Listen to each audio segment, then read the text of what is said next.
Et vous écoutez toujours Danscussion & Co sur choc.ca. Place à nos 4 minutes de notre chroniqueur fervent spectateur Robert Saint-Amour. Chaque semaine, il nous offre sa perspective bien singulière de spectateur sous la forme d'un billet d'humeur.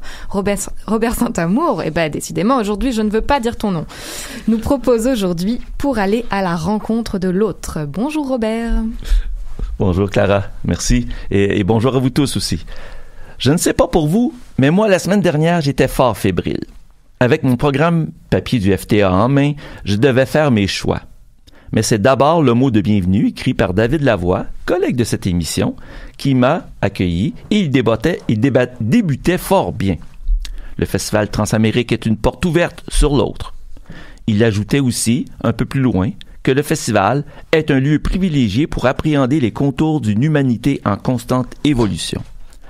Loin de moi de vouloir réduire à ces 2 petites phrases l'ensemble de son propos, mais tout juste elle me montrait comment bien le festival peut être un gros poumon pour oxygéner notre perspective face aux autres, et l'examen de la programmation me l'a ensuite confirmé. Des grands moments à venir, donc tout en lien avec 2 œuvres portant sur les relations avec les autres que j'ai particulièrement appréciées récemment.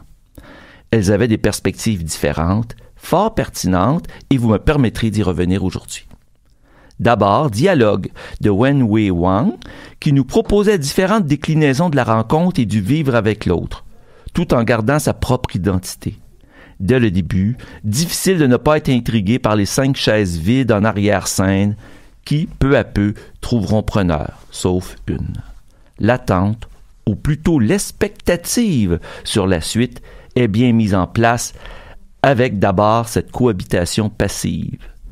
Et nous savons tous que c'est dans l'attente aussi que l'avenir se construit. La suite nous le montre dans des tableaux qui nous présentent comment il est possible de vivre ensemble malgré nos différences.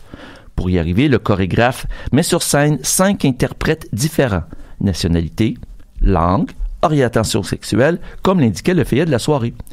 Nous assistons à une affirmation individuelle, parfois clairement exprimée seule, mais aussi avec l'autre, différent.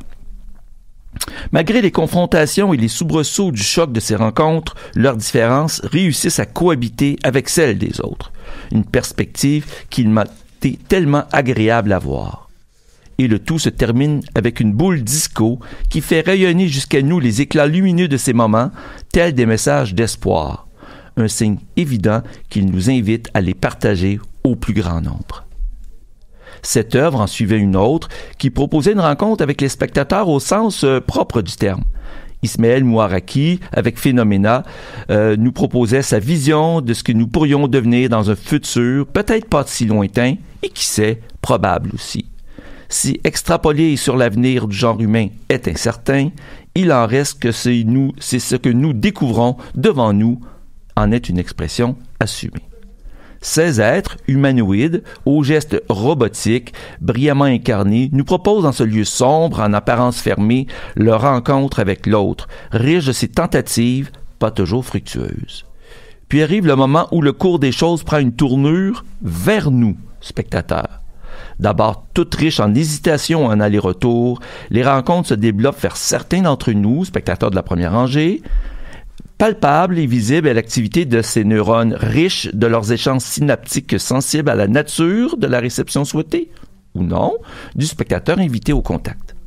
Et ces contacts ont été réussis, en ayant été témoin d'une, juste à côté de moi, jusqu'à la ressentir.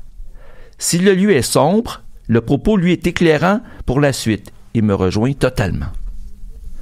Le citoyen spectateur est personnellement convaincu de la valeur ajoutée de toute rencontre. Et encore plus convaincu qu'il est important de nous la présenter encore et encore sous toutes ses déclinaisons. Elles sont des respirations essentielles, toujours à refaire pour le maintien de la bonne santé de mon humanité et de notre humanité. Et en ces temps, nous en avons bien besoin.